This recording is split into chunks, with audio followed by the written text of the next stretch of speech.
বাংলাদেশের জন্য এ যেন এক ঈদের দিন। শ্রীলঙ্কার উপর যে আস্থা রেখেছিল 18 কোটি ক্রিকেট ভক্তরা, তার শতভাগ প্রতিদান দিলেন দাসুন সানাকা, ওয়ানিন্দু হাসানাঙ্গারা। ব্যাটিং বোলিং দুই বিভাগেই দাপট দেখিয়ে জয় তুলে নিয়েছে আফগানদের বিপক্ষে, যার সুবাদে নিজেদের তো গ্রুপ চ্যাম্পিয়ন করা হলোই, সাথে সুপার ফোরে নিয়ে গেল বাংলাদেশকেও।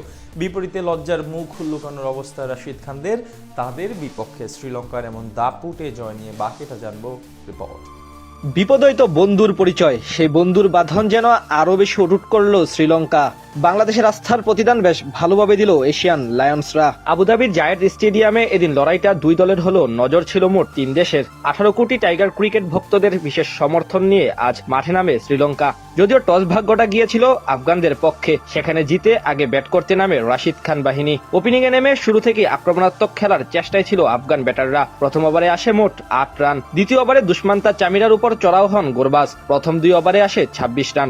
ধীরে ধীরে বিপজ্জনক হতে থাকা গোরবাজকে অবশ্য বেশি দূর আগাতে দেয়নি নুয়ান থুসারা। তৃতীয় ওভারে বল করতে এসে প্রথম বলেই তাকে ক্যাচ আউট করেন এই পেসার। গোরবাজের কাছ থেকে আসে 8 বলে 14 রান। 3 নম্বরে প্রমোশন পেয়েও কাজে লাগাতে পারেননি কারিম জানাত। একই বোলারের বিপক্ষে ডিরেক্ট বোল্ড হয়ে পেভিলিয়নে ফিরেন এই ব্যাটার। এক প্রান্ত আগলে রেখে পাওয়ার প্লে বেশ ভালোভাবে কাজে লাগাচ্ছিলেন তরুণ সেদিকুল্লাহ আতাল, কিন্তু তাকেও ইনিংস বড় করতে দেননি থুসারা। তার তৃতীয় শিকার বনে 14 বলে 18 রান করে বিদায় নেন এই ওপেনার। পাওয়ার প্লেতে 3 উইকেট হারিয়ে ভালো চাপে পড়ে যায় আফগানিস্তান। সেখান থেকে তাদের উদ্ধার করেন দারুইস রাসুলি এবং ইব্রাহিম জদরান। তাদের কল্যাণে প্রথম 10 ওভারে আসে 63 রান। এরপর অবশ্য বেশিক্ষণ টিকতে পারেনি এই জুটি।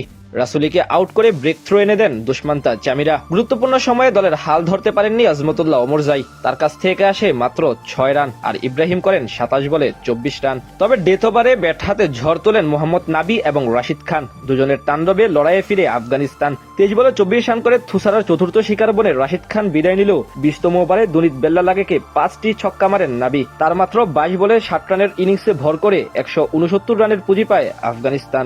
জবাব দিতে নেমে শুরুটা ভালোই করেছিল লঙ্কান ওপেনাররা। বিশেষ করে আজ প্রথম থেকে আক্রমণাত্মক ছিলেন কুশাল মেন্ডিস, কিন্তু দায়িত্ব নিতে ব্যর্থ পাথুম নিশাঙ্কা। 5 বলে মাত্র 6 রান করে বিদায় নেন এই ব্যাটার। দুর্দান্ত ছন্দে থাকা কামিল মিশ্রা আজ হতাশ করেছেন সবাইকে। 10 বল খেলে মাত্র 4 রান করে ফিরেন মোহাম্মদ নাবির বলে ক্যাচ দিয়ে। পরপর 2 উইকেট হারিয়ে অনেকটাই চাপে পড়ে যায় লঙ্কানরা। সেখান থেকে এক প্রান্ত আগলে রেখে খেলতে থাকা কুশাল মেন্ডিসের সঙ্গে জুটি করেন কুশাল পেরেরা।